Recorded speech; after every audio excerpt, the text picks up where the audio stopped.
Welcome everyone to the Healing for the Soul podcast. I know that I have not been the best at taking and making sure that I am updating my podcast frequently. I get that. I'm a super mom, I'm an author, I'm a master of behaviors, communication, of healing. There's a lot of different things that I do. So the easiest way to explain it is what my clients call me, which is super mom. Why? Because I have 10 children. I have spent the last 10 years of my life being pregnant. I know what it's like to have infertility. And I also know what it's like to parent two special needs children, have a child taken out of the home by child protection without court orders or proof in Minnesota. But here's the whole thing. I'm not here to talk about that. I'm here to talk about all the successes, all the different things in life, because let's face it, each generation is their own whole ball of what they do differently, but they really don't know how to connect well with each other. So a lot of times when I share, I get it from the older generation. By older generation, I mean the boomers and the builders. And it's mostly because they did grow up in a different type of mindset than the rest of us have. The millennials is what I'm talking about. The millennial generation and the Gen Z's like, therapy is a great thing. We talk about our problems. The other generations are like, you shut your mouth, you do work, you don't talk about your problems. They stay behind closed doors. That's also key words for there's abuse going on in the home for many of those people. And I was one of those people that it's like, you keep your stuff behind closed doors. You don't go tell everybody your business, but you're also robbing that person of the story of why they do what they do, which is why healing for the soul means so much to me. In fact, that's one of the reasons I was doing it long before other people on social media. I've been posting about my life. I've been posting these different things. And it's not to say, oh, she's got this or that in her life, and that's why she's got all these problems, and you shouldn't work with her because she's got all these problems. It's because, face it, the best damn therapists in this world have gone through some stuff. They're willing to share it. They're willing to say, you know what, I've been through XYZ. And I also understand why I can help you is because I've been through XYZ. So when people come to me, and I had this awakening earlier this week as to why would I take and not share who I am, because you're not paying me because I've got the teaching, the learning. I went to college, which my diploma in hypnotherapy is equivalent to a psychology degree. I'll say it again. My diploma in hypnotherapy is equivalent to a psychology degree. Okay? I went to school for what I do, to change lives, to help people with real problems, real barriers in their life. I have overcame infertility. I overcame fibromyalgia. I overcame my traumatic brain injury, front right lobe, people. I overcame the memory problems. I overcame so many things. I am no longer on medication for a reason. You name the psychotic drug, I used to be on it. And that was my world before I realized that I can do and have anything that I want. My biggest block in life has been listening to other people's opinions of me, to which now I realized this week that I am no longer, if you've got less than 10 children, if you have not spent 10 years of your life pregnant, if you don't have $1 million or more in your bank account or your faith account, as I call it, my faith account, you have no right to tell me what to do with my life or how to live it. And I don't tell other people how to live their life. I do give you solutions as to how to help live a better life than what you're currently living. That is my goal. So I'm going to go into what it is that I have that I'm going to be teaching today, because there's a lot of people out in this world that don't understand why they've got these behaviors. They don't understand. They're not aware of the behaviors. They're not aware of their problems until they become aware of it. So one of the problems that I realized I became aware of is that I have this fear of having money. Okay. Most people have the fear of not having money. I have the fear of having money based on my childhood trauma. Okay. It's kind of like That's just one of those things. It's like you grow up in a home, one's with alcohol, one's with not alcohol, okay? There's a reason why we do what we do. It was either seen as good or bad. In my case, I saw being in poverty, I saw poverty as a very good thing. It was talked about. It was talked about how the rich are evil. It was talked about how the rich keep getting richer and the poor keep getting poor. It was told all those good things about being in poverty, how you got to live on government help. That was very much very good seen in my house growing up. And why would that be seen as a good thing? Well, my brain chose to say, you know what, this is a good thing. It's talked about enough. It's very known that rich people are evil. They don't want to help anyone. They don't give anything away for free. Like all those things that you're used to. So that's why I'm like, let's really break down those myths, because you're operating on autopilot. Everybody knows what autopilot is. It's those self-limiting beliefs and decisions that you've made. And you get them from your family, your friends, you get them from society in general, which is why people also struggle with things like infertility. I figured out how to stop the infertility problem that I was dealing with. When I figured it out, I worked backwards of how was it I was able to overcome infertility, fibromyalgia, all these different things. It was called I worked on the problem. The problem was me. The problem is yourself. The problem is that when you're going out in this world, people are very quick to give you medication, pop a pill, what I call it. People are very quick to say, you know what, go talk to a therapist. They'll help you out. Meanwhile, 16 years of talk therapy didn't help me out at all whatsoever. What did help me out was finding out that I had the strength within myself the whole time. And what do I mean by that? I found out real fast that we can create our reality. We can create different realities by choosing our feelings, because your feelings, your thoughts are all choices that you have the power to change. So when I go into this, like I said, I'm going to go into a couple things. So what rich people do, okay? And then I'm going to go a little bit about the generation that I mentioned. So what rich people do is they collaborate with others. Rich people understand how money works. They know how to leverage it, how to get residual and passive income.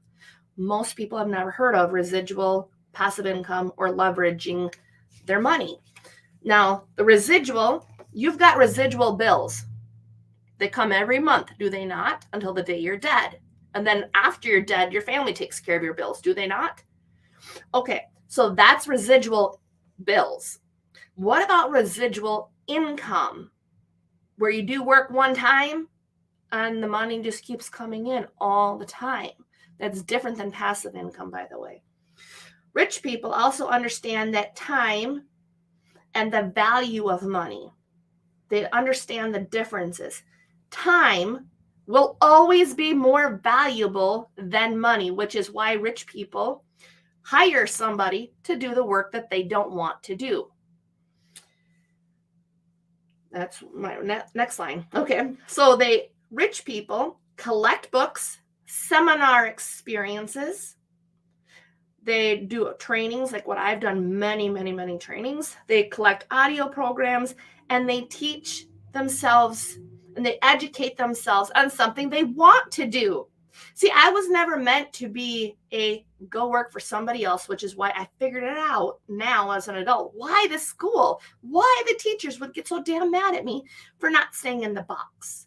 Because I was an entrepreneur. I was meant to be an entrepreneur. In fact, my very first business was in school, in grade school, and we got in trouble with the teachers and the principal because you can't sell beaded animals, and I can't sell beaded animals at school. So that was one of my very first businesses, was a craft business.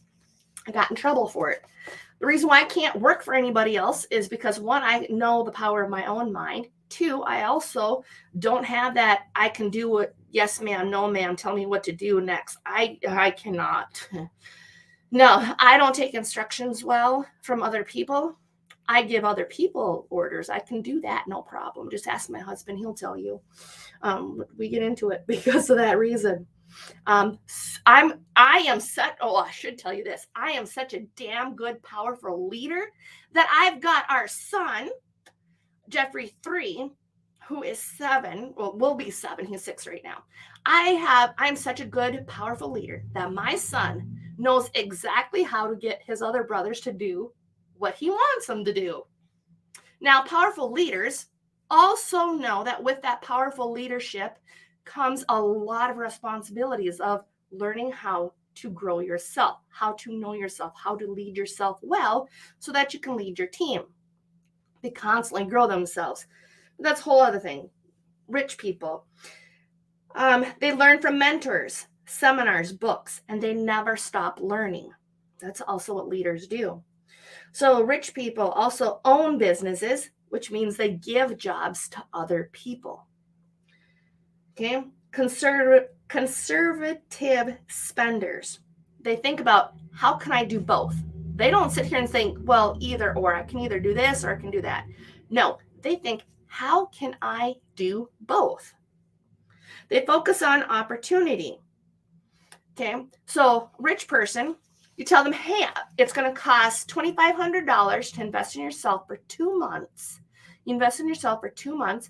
I can guarantee that you're going to feel better about yourself. That's an overall thing. I can tell you that you will learn tools and techniques that you can use for a lifetime.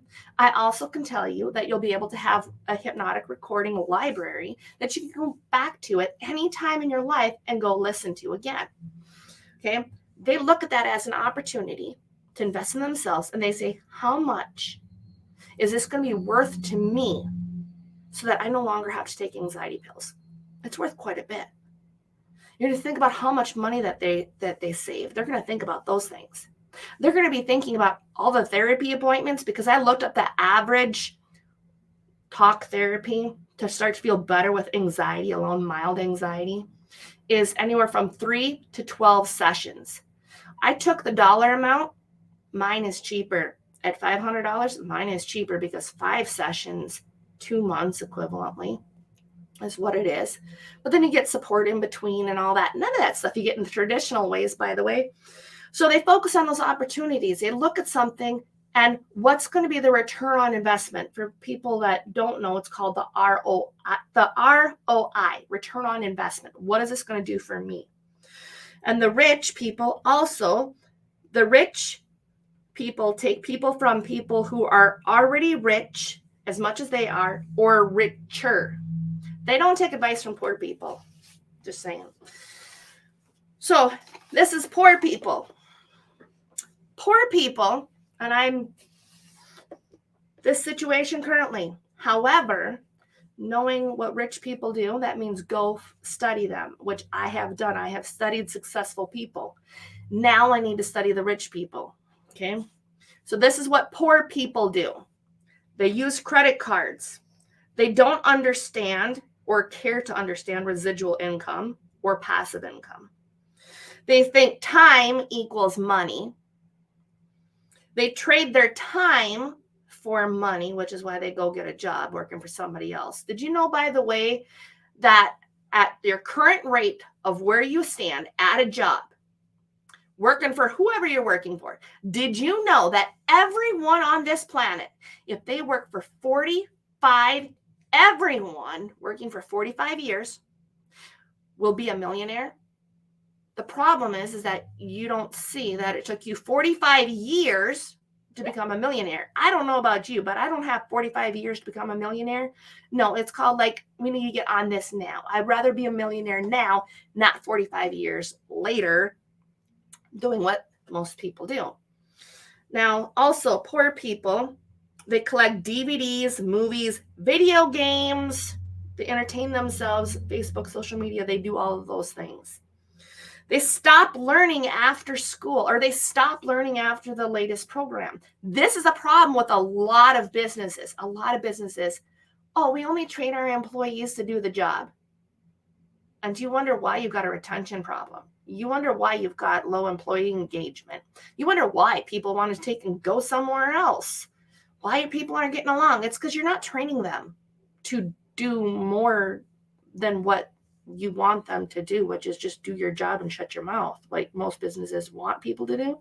Yeah, that's why people don't want to work for you. In fact, that's one of the reasons why Walmart wouldn't hire me, because I'm like, yeah, I just want to know if I've got this job or not. People that think for themselves are not employable.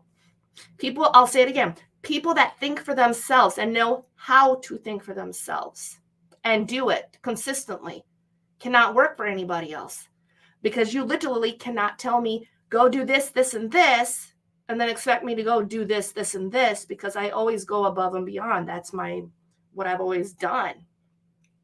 In fact, my nephew and my niece that I took care of for quite some time also realized that I can't do anything simple.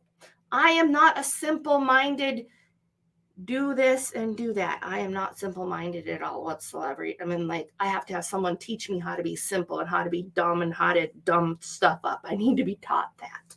I'm learning some of the words to use. Autopilot was one of them. Daydreaming is another one. Guided meditation is another one. Mindset is another one. I'm learning how to do things for the average person that doesn't understand things. Again, poor people, like I said, they stop learning after school. They do 4 to 7 hours watching TV, or in some people's cases, social media, TikTok, all those things, okay? They do that 4 to 7 hours watching TV daily. And you want to know, all that investing that they're doing this is the trick. I read this. I'm taking all of this from a book, and I'll show you what it is. But when an advertising company spends more into your mind than what you do, that's why you buy. You buy stuff like Febreze. You buy all these different things that you see off the TV. You buy the medications off the TV. Have you ever listened to the side effects for some of these drugs? I'm like, yeah, no, a lot of them involve death. Like, seriously? Like, it's so much better to fix the problem. Okay? Advertisers spend so much money. In fact, I can get a list anytime I want on Facebook, what type of phone you have, what your age group, what you listen to, what you tend to listen to. If you're a person that listens to positive, if you listen to Eminem, for example, I get all that data on you from you using your phone, from you using social media, and then they sell it to people like me who are in business to sit there and say, okay, this is what group I'm targeting. This is what group I don't want to target, so I don't target to them. But that's exactly you investing in your social media gives people like me who are business owners the way in to see what it is that you're doing. So this way we get our way in of how we can invest our money into saying, hey, come over here, look at this new program. Here's something that you haven't seen yet. Okay, based on what you view. Again, 4 to 7 hours watching TV daily. I know you better than you know yourself for a reason, because I can just go look up the data. I can go look up these things. Business owner props, just saying. What you do on TV, what you do on social media, what you do in your life is very much watched all the time. That's why those things pop up in your phone. Oh, I'm talking about law of attraction.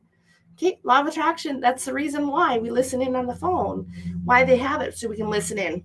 Advertising, just saying. If you're not going to program your mind to do something bigger and better and become the best version of yourself, guess what? The marketing companies do. Now, poor people, they have jobs and they seek them out.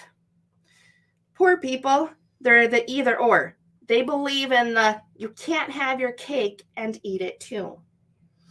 Poor people also spend money before they have it.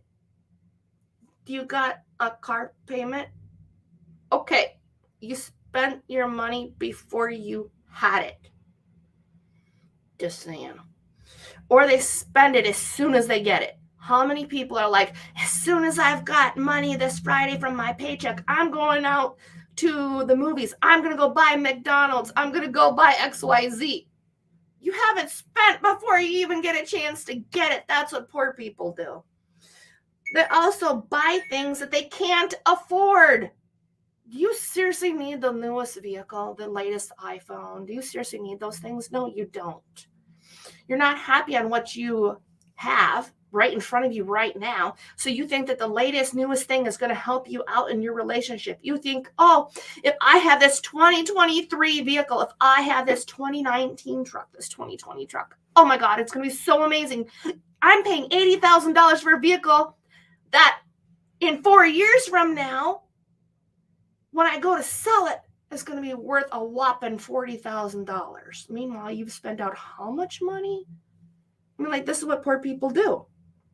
They buy things they can't afford to impress people they don't know. Completely different when it comes to a business. Because like me, have I been doing that? Yes.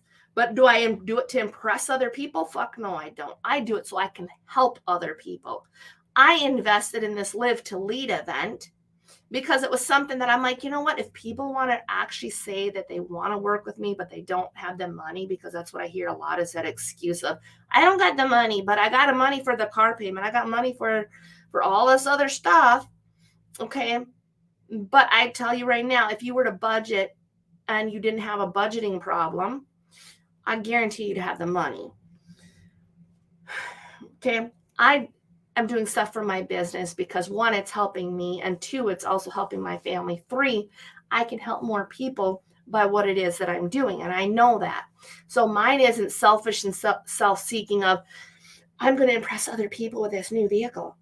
No, I'm more impressed by the fact that I don't have a vehicle payment. Hallelujah. Thank you, Jesus. I don't got a vehicle payment.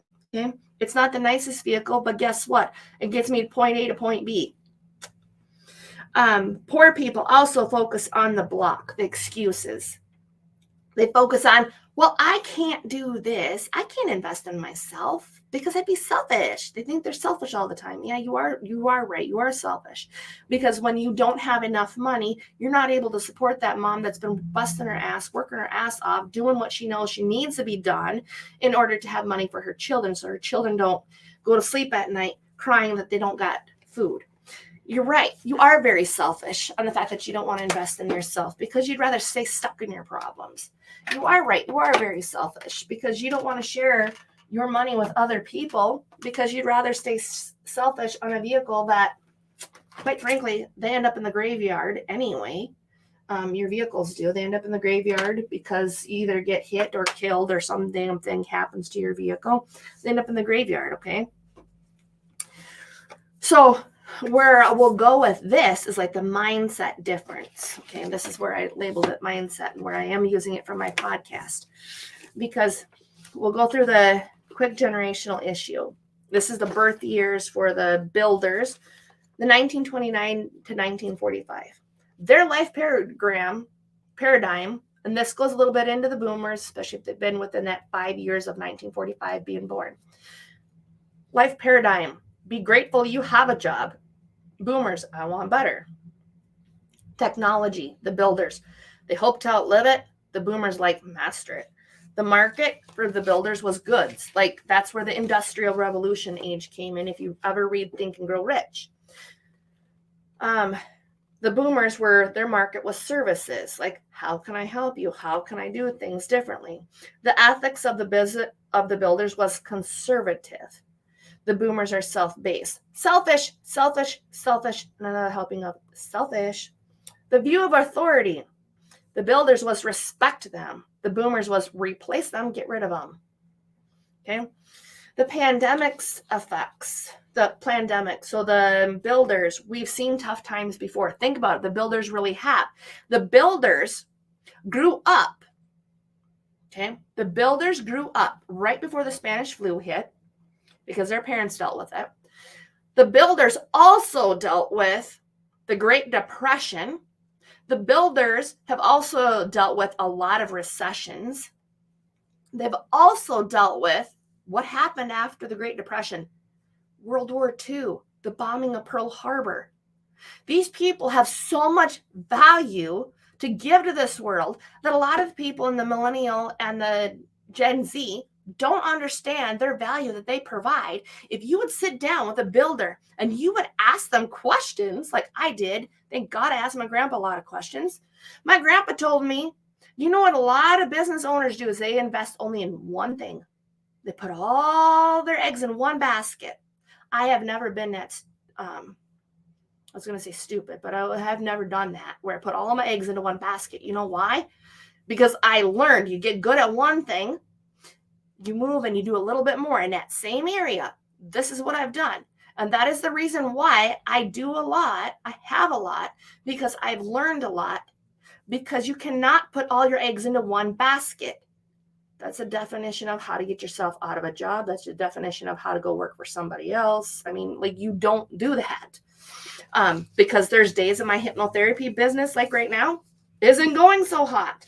But good thing is I've got other places I can put my business and still work that, because that would bring money in, or that will bring money in. Okay. That's all I'm getting at there. The role of work for the builders is it's a means for living. The boomers is it's essential focus. This is what I was made for. I'm made to go to work. I'm made to yes, ma'am, no, ma'am. This is what we're made for. The role of relationships, builders was significant. Their children were everything to them. That's what family was. The relationships, your relationships are everything. Boomers, limited and useful. That's pretty much it. The sense of identity for builders, I am humble. The boomers, I am valuable. The view of the future, the builders seek to stabilize it. That's why I said that the builders, they're literally the foundation of America. And the boomers is create it. You create your future. Of course, there's other parts to this, but I only wanted to add this little part because there's so many people in the millennial generation, the Gen Z especially, don't understand the boomers and the builders. And I understand the generations. I have this amazing gift. I've said it before. I have this amazing gift of being able to see problems from two different angles, two different people, even my own stuff in my own life, which is why I'm okay to talk about it, because I'm like, there's no shame in all the stuff I've been through. I actually thrive on being able to learn from other people who are where I want to be, because I'm like, if they can share it, I need to learn how to share it differently so that it makes this impact. And I always think to myself, this morning, actually, the thought came up when I was listening to something about how I was listening to a woman who's been an alcoholic, lost all this weight, had all these things going on in her life. And I'm like, yeah, I don't have any of those things that make me great. I never had to overcome alcoholism. I've never had to overcome a drug addiction. I've never had to overcome any of those things. But then I'm quick to think people are quick and fast to silence me every damn time on sharing anything about my life that I've been through, because I have been through child taken by child protection in Minnesota without court orders or proof at 40 years old. The hospital tried to kill me. There's a reason why I don't like doctors. I have had the medical community 3 times and counting have tried to kill me. And one time they did succeed. They brought me back to life, but that's whatever. I've had that with doctors. They are not your friends. Kind of like social services. They are not your friends. The government, not your friends.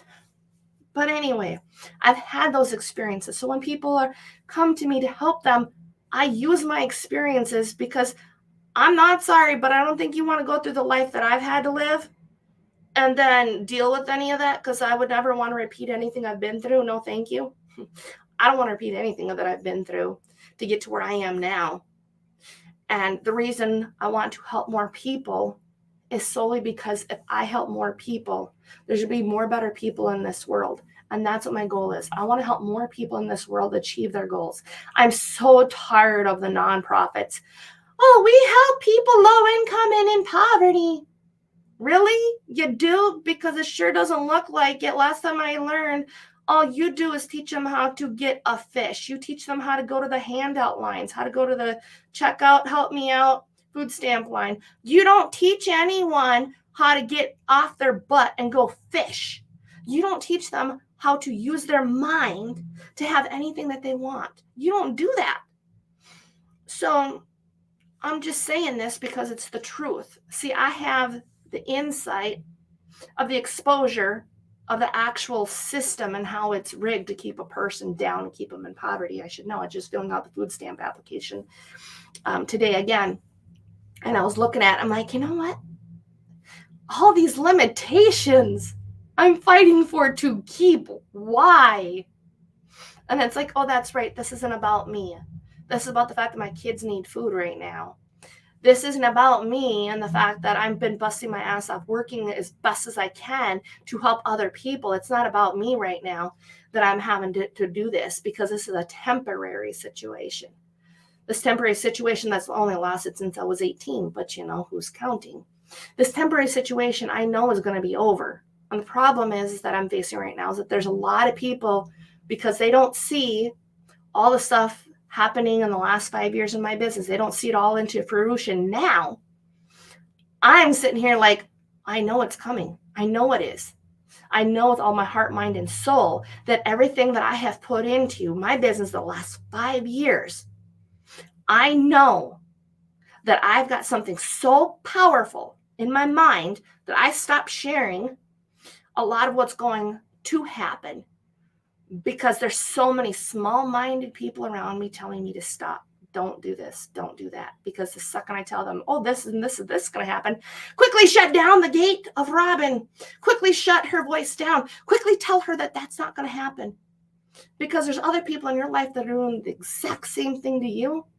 And unfortunately, if you're like me, you've listened to them people too long tell you how to live your life, that don't have the bank account or the faith account that you have. And that's why I quit telling a lot of people what it is that I know is going to happen. I'm just going to wait for it, because when it shows up, which it will, I'm going to be the person going, whoop, whoop, I'm the one that did it. And I did it because I quit listening to all the small-minded people that told me to stop living where it is that I'm supposed to be living. So if you got anything out of this live, out of this podcast today, because I'm putting it on my podcast, because I'm going to start growing that instead of my Facebook that isn't doing much good at all for me right now. I am going to say, share it with people. Let people know what you got out of this. Let me know what you got out of it, because that's going to help. And again, like I said, I went over a little bit out of the New Kind of Diversity, Tim Elmore. And then the other book about the poor versus the rich was From the Trash Man to the Cash Man, which was the very first book that literally changed my life. Again, that was From the Trash Man to the Cash Man. I picked it up at a thrift store for like 35 cents, okay, in Ashby, Minnesota, when I was going through my stuff with Miracle, when they put me in that foster care home to learn how to parent at 29, okay? I've been through some shit. But when I got this book, I read it, and I'm rereading it again. Why? Because this time I'm going back and I'm studying it like I did Think and Grow Rich. Because success always leaves clues. So thank you for watching. I appreciate your time, your energy. As always, go out there and make it a great day. I appreciate it.